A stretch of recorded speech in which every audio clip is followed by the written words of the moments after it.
사람 때문에 상처 입은 마음 사람으로 치유한다고들 하잖아요. 쉬면서 사연 채널 이야기를 듣다 보면 저보다 더 아프고 힘든 분들도 많더라고요. 진짜 힘들 때 그 이야기들을 떠올리며 나만 힘든 게 아니구나 하고 위로를 많이 받았네요. 그래서 누군가에게 제 이야기가 위로가 될까 싶어 사연을 보내봅니다. 저는 고등학교 때 부모님이 이혼하시고요. 미용실 하시는 어머니 밑에서 외동으로 자랐어요. 학창 시절에 공부에 별 취미가 없던 저는 고등학교 때 연극 무대에 선 뒤로 배우의 꿈을 꿨고 대학도 서울에 있는 예술대학으로 진학을 했더랬죠. 그때 남편을 만났고요. 대학교 단체 미팅에서 남편을 처음 만나는데 저보다 한 살 연상의 고향이 같더라고요. 낯선 서울에서 고향 사람을 만났더니 얼마나 말이 잘 통하고 반갑던지요. 그렇게 시작된 인연에 저희는 7년에 가까운 오랜 연애를 했네요. 그 긴 시간 동안 남편은 군대도 다녀오고 저는 연극극단 생활도 몇 년 했어요. 이별의 고비도 많았지만 저희들을 끈끈하게 묶어준 건 서로 비슷한 처지에 있는 공감대였어요. 남편과 저는 둘 다 원하는 꿈들이 있었지만 현실에 부딪혀 좌절을 한 사람들이었거든요. 아마 둘 중에 하나라도 자기 꿈을 이루고 잘 나갔다면 애초에 헤어졌을 거예요. 이번에 중소기업 입사한 거 축하해. 전공 살려서 대기업 마케팅 분야 몇 년간 지원하다가 포기하고 눈 낮춰서 작은 회사 들어가는 거 쉬운 일 아니잖아. 먹고 살아야 되니까 20살 어른치기도 아니고 30 다 돼서 꿈만 쫓는다는 것도 말이 안 되고 오히려 작은 회사 다니면서 월급 받으니까 마음은 편해. 언제 될지도 모르는 꿈만 쫓는 것도 이제는 지쳤어. 그렇겠다. 나도 2년 전에 연극극단 그만두고 피부관리사 자격증 따서 일 시작했을 때 내 꿈은 비록 아닌 길이지만 현실이 안정되고 돈 버니까 좋긴 하더라. 그런 거 보면 우리 둘 다 참 비슷한 처지긴 했네. 그래서 더 공감해주고 응원한 것 같아. 그래서 결혼까지 결정하게 된 거고. 맞아. 서로 현실적인 가치관이나 살아가는 방식이 달라지면 아무리 잘 맞는 커플들도 결국 헤어지더라고. 그런 면에선 우리 둘 다 타이밍도 잘 맞았지. 30 정도 됐을 땐 서로 각자 현실적인 직업도 가졌고 이쯤 되면 결혼도 해야지 했는데 마침 서로 옆에 있었고 말이야. 그리고 난 오빠가 편하고 애정해. 누구보다 잘 살았으면 좋겠어. 그러니까 서로 옆에서 잘 살 수 있도록 응원하고 지켜봐주자. 양가 결혼 허락도 받으러 인사도 다니고. 저는 20대 중반까지 연극극단에 있으면서 수백 번의 오디션에 떨어져 좌절을 맛보고 피부관리사 일을 배웠고요. 남편은 대기업에 입사하고 싶어 했지만 4년간의 쓴 고배를 마시고 중소기업에 들어갔거든요. 꿈 많던 20살 때는 주변에 배우를 한다는 친구들이 넘쳐났지만 20대 중반이 되면서 일이 잘 안 풀리고 현실의 벽에 부딪혀 그만두는 친구들이 대다수였어요. 어떤 친구는 어린이집 교사를 준비하고 어떤 친구는 부모님 가게를 물려받는다고 하고 각자 현실의 무게를 견디더라고요. 저도 우연히 처음 알바했던 피부관리실 원장님의 도움으로 자격증까지 따고 본격적으로 일을 했었고요. 남편도 저와 별발 다를 건 없는 길을 걸었고 그래서 누구보다 서로를 이해하고 인생의 친구같이 함께하게 됐어요. 저는 서울 생활을 정리하고 고향인 광주로 돌아가게 됐고요. 시댁은 동네 슈퍼를 하던 시부모님, 남편보다 4살 어린 대학생 시누이가 있었어요.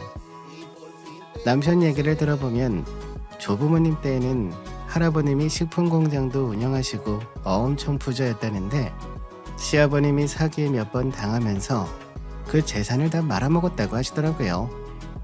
그래서 시댁에 처음에 갔을 때도 기억에 남는 건 시부모님이 자기네 집안이 얼마나 잘 나가던 만석군 집안이었는지 자랑하시던 이야기였네요.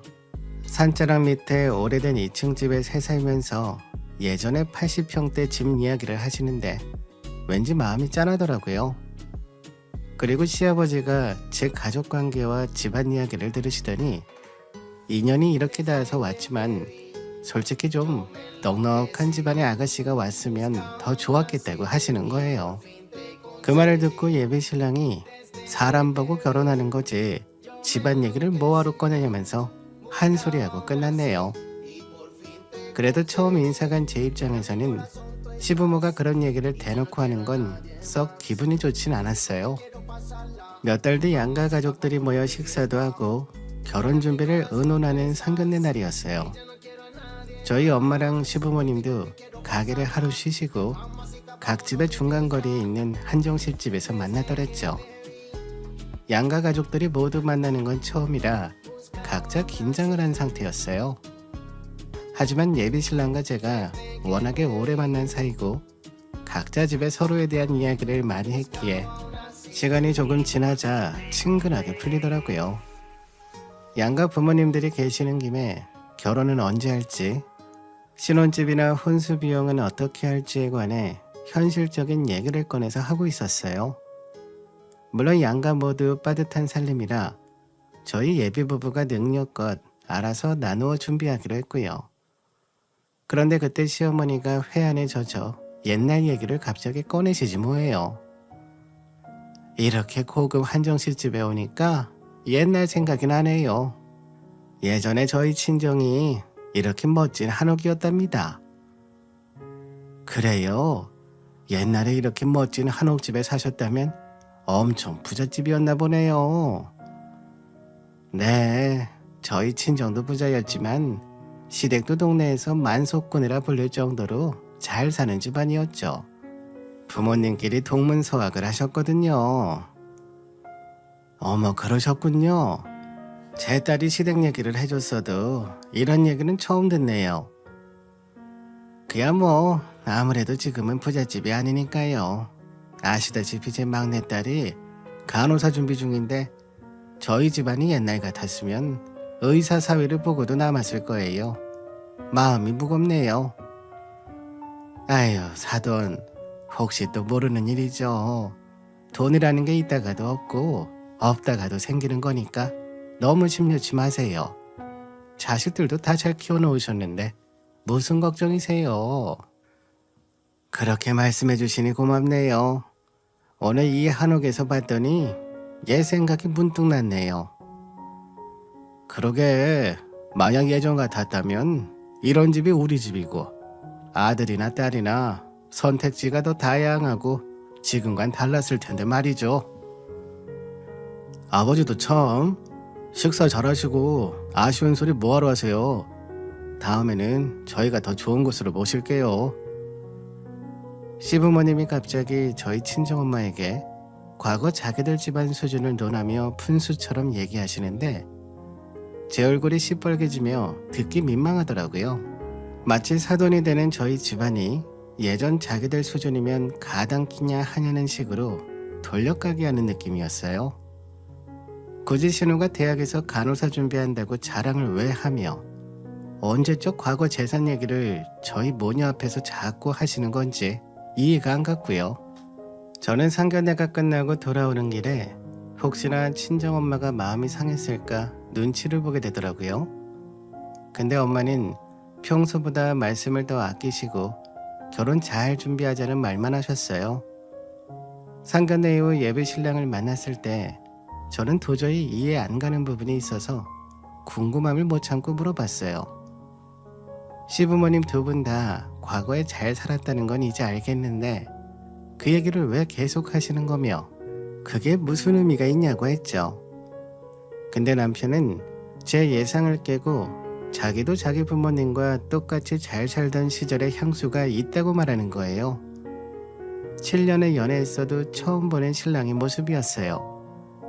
예비 신랑은 자기는 앞으로 무조건 돈을 많이 벌 거라며 비장하게 말하더군요. 그때는 그런 남편의 의욕 넘치는 모습을 보면서 한번 부자였던 사람들은 저런 돈에 대한 열정이 있나 보다 하고 그저 신기했어요. 제 입장에서는 완전히 이해가 안 가는 부분이긴 했지만요. 그리고 나서 결혼식을 올리기까지는 양가 반대나 문제없이 일사천리로 진행이 됐고 결혼하고 1년 후에 첫째 딸도 태어나고 모든 것이 평화로웠어요. 그런데 그 후부터 큰 사건들이 연달아 뻥뻥 터지는데 정신이 없더라고요. 아이가 6개월 정도 됐을 때까지 저는 일을 쉬지 않고 집에서 육아와 살림에 집중하고 있었어요. 남편과 상의하기를 아이가 36개월이 지나면 제가 다시 일을 하든지 하고 그 전까지는 육아를 전담해서 하자고 했었거든요. 그런데 어느 날 남편이 퇴근하고 왔는데 술을 많이 마셨는지 사람 자체에서 알코올 냄새가 진동을 하더라고요. 저는 평소 주량이 약해 술을 입에도 대지 않던 남편에게 의아함을 느꼈더랬죠. 여보, 도대체 무슨 일이길래 이기지도 못하는 술을 떡이 되도록 마셨어? 연주야, 이제 우리 어떻게 하냐? 인생 굽이굽이 예상치도 못한 일들이 터진다는 건 알았지만 또 이렇게 시련을 주시나? 왜? 뭔데 그래? 무슨 일인데 시련이라고 하는데? 우리 아버지가 친구분 보증을 쓰셨대. 그리고 그 친구가 동남아로 도주했고. 뭐? 아버님이? 무슨 재산이 있다고 보증을 서시고 가족들은 아무도 몰랐던 거야? 누가 알아. 우리 아버지가 마음대로 그런 짓 하는 게 한두 번도 아니고. 나도 고등학교 때 집에 딱지 붙고 생각만 해도 빚은 징글징글 맞다고. 그래서 빚은 얼마나 되는데 모아놓은 돈이 있으시대? 어떻게 된 건지 말 좀 똑바로 해봐. 일은 다 되신 노인이 돈이 어디 있겠어. 밥벌이도 구멍가게 슈퍼에서 겨우 입에 풀칠하고 사는데 다 망한 거지. 갑자기 이게 무슨 날벼락이야. 아버님 최근 10년간 사고 안 치셨다며. 왜 갑자기 그러신 거래? 몰라. 나도 어제 처음 알았어. 엄마랑 동생이 말해주더라고. 아버지는 친구 때문에 알아 누우셨고. 시아버지가 친구 보증을 잘못 써서 큰 빚이 지게 된 것이었죠. 금액이 거의 6천만 원이 넘는 돈이었어요. 전세 사는 시부모님부터 대학생인 신우, 저희 부부는 결혼한 지 얼마 되지 않은 상황이라 모아놓은 돈도 딱히 없었는데 어떻게 해야 될지 갈피를 못 잡은 상황이었죠. 남은 건 자식들 뿐이니 남편은 직장인 대출부터 알아보고 신우도 백방으로 알아본다고 했고요. 그러다가 급한 대로 오랫동안 알고 지낸 집주인분이 월세로 돌려주며 보증금 일부를 주셨고 그 돈으로 빚의 반이라도 겨우 갚았어요. 남편과 신우이가 대출로 나머지 빚을 겨우 막았고요. 그 당시 아이를 데리고 시댁에 가면 분위기가 초상집 같아서 여간 안 좋은 게 아니었어요. 근데 그때 한날은 저, 남편, 시아버지 셋이 시댁 거실에 앉아 있었는데 대뜸 저를 향해 푸념 섞인 소리를 하시는 거예요. 내가 사람을 잘못 만나서 또 이런 일을 겪으니 살아도 더덥구나. 자식들 아니었으면 길거리 나가 쪽박을 찼을 터인데 누구 하나 도와주는 사람도 없고. 아버지, 그런 말씀 말고 몸이나 챙기세요. 요새통 밥도 못 먹고 기력도 없으시다면서요. 전부 부질없어. 네 나이 이제 30 넘어서 어디 비빌 언덕도 없이 혼자 뛰어다니는데 앞으로 험한 세상 어떻게 살아갈꼬. 이럴 때 며느리라도 잘 들어와서 처가덕이라도 보면 좋으련만. 아버지, 갑자기 거기서 처가덕이 왜 나와요? 그런 말씀 마세요. 이번에 갑자기 일 터졌을 때도 말이다. 나랑 같이 보증 썼던 최간호는 아들 처가에서 다 수습해줬다고 하더라. 나는 안 그래도 뭣도 없는 자식놈들이 빚까지 지고. 그건 최씨 아저씨네 얘기고요. 저희도 어떻게든 막았잖아요. 그럼 됐죠. 내 말은 아쉽더라 이 말이야. 그리고 네 앞날도 걱정되고. 정작 평생을 결쳐 남한테 사기당하고 돈을 뜯긴 건 시아버지 당신이면서 주변에 자기를 도와줄 사람이 없다며 하소연하는 모습을 보는데 진짜 너무 한심하더라고요. 시아버지는 결혼 전부터 근래에도 저만 보면 한 재산 들고 시집 왔으면 얼마나 좋았을까 라는 말을 대놓고 하셨는데, 그날은 자기 친구네 사돈이 빚도 갚아주고 집도 한 채 해줬다는 말을 제 앞에서 하시더라고요. 웬만하면 내색하지 않는 편인 저도 그때는 도저히 기분이 나빠서 시댁에 못 있겠더라고요. 저는 아무 말 없이 아이를 데리고 시댁을 나와 혼자 저희 집으로 갔어요. 어차피 시아버지가 정상적인 판단을 하는 사람인 것 같지도 않아서 그러려니 해야 되는 일이었지만, 남편한테 기분 나쁘다고 말해봤자 자기 부모 욕하는 것밖에 더 될까 싶어서 벙어리 냉가슴 앓듯이 혼자만 끙끙거리며 말았더랬죠. 대신 한동안 몸이 안 좋다고 하고 시댁에 안 가고 시아버지도 안 봤어요. 근데 진짜 큰 사건은 얼마 뒤에 일어났어요. 남편이 제 비상금 3천만 원을 가지고 주식 투자에 실패를 한 거였어요. 제 계좌에서 몰래 돈을 들고 가서 사고를 쳤더라고요. 그 사실을 알고 하늘이 노래진다는 게 이런 거구나를 알게 됐죠. 남편 말로는 시아버지 때문에 빚도 지고 자신이 집안 가장인데 책임져야 한다는 생각에 아무리 못해도 3배는 벌 수 있다는 주변의 말에 혹해서 돈을 날렸다고 하더군요. 제가 혹시나 비상시에 쓰려고 모아둔 돈 3천만 원을 투자해서 300만 원밖에 안 남았으니 말 다 했죠. 여보, 그 돈이 어떤 돈인데 그걸 뺐어? 미안해, 내가 뭐에 홀렸었나 봐. 돈을 배로 번다는데 눈이 뒤집히더라고. 내가 그 돈 모으려고 고등학교 때부터 아르바이트하고 20대에 남들 놀러 다닐 때 일하고 안 입고 안 먹고 모은 돈이라고 했잖아. 당신 돈도 아니고 내 돈인데 왜 마음대로 그런 짓을 왜 해? 나도 이렇게 될 줄 몰랐지. 진짜 믿을 만한 정보였는데 상장 폐지가 될 줄 알았겠어? 돈 다 날리고 그렇게 무책임하게 나오면 뭐래? 당신은 절대 아버님같이 안 살 거라더니 이제 보니 아버님이랑 똑 닮았네. 핏줄이라고 좋은 걸 닮아야지. 왜 그런 걸 닮아? 뭐라고? 그 말 취소해. 그 말 나한테 세상에서 제일 욕이야. 그러라고 지금 말하는 거야. 차라리 내 3천만 원으로 시댁 남은 빚을 갚는다고 하지. 나도 돈 벌어서 아버지 빚 우리 딸 잘 키우고 싶어서 그런 거야. 나라고 이렇게 되고 싶었겠어? 지금 가장 울고 싶은 건 나라고. 이제 어떻게 할 거야? 천금 같은 그 돈을 어떻게 할 거냐고. 결혼하고 처음으로 남편이 등신 머저리로 보이더군요. 누가 봐도 사기가 뻔한데 돈에 눈이 돌아가 있으니 그런 빤한 술수에 넘어가죠. 결혼하고 남편이 경제권을 가지고 있었는데 어렵게 모아둔 그 돈을 거의 다 날렸다는 사실에 저는 큰 충격을 받았어요. 그래서 그 후로 집안 경제권은 제 손에 들어왔고요. 제가 도저히 남편의 경제관념에 대해 믿음이 안 가니 모든 재정적인 걸 제게 넘기고 용돈만 다 쓰라고 했죠.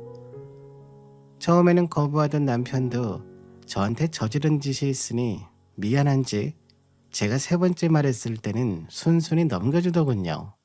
결혼하고 2년 안에 이런 일들을 겪으면서 갓난아기를 키우다 보니 얼마나 지치던지 제 인생에서 가장 다사다난했던 시간들이었네요.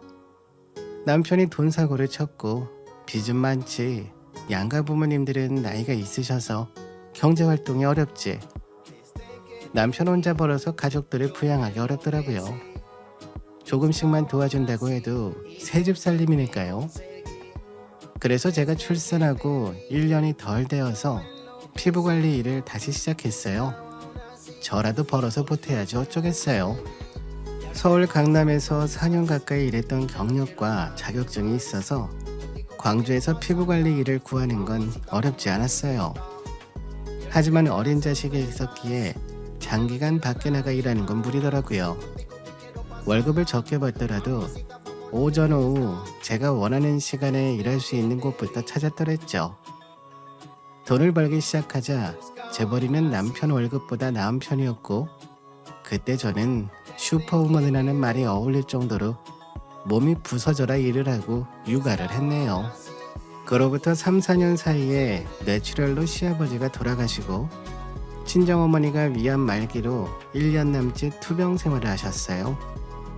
처음 친정엄마의 암 판정 소식을 들었을 때 마음이 너무 아프고 엄마가 불쌍해서 한동안 정상생활이 힘들더군요. 젊은 나이에 남편 외도로 이혼하고 저를 키우면서 고생만 하고 살았던 엄마인데 가시는 길마저도 가시밭길처럼 암이라니요. 평생 누구한테 해코지 한 적도 없고 도리어 늘 베풀고 사시던 엄마였기에 하늘이 원망스러웠어요. 마음 같아서는 공기 좋은 시골 생활을 하면서 제가 옆에서 살뜰하게 병간호해주고 싶었는데 엄마는 거부하시더라고요.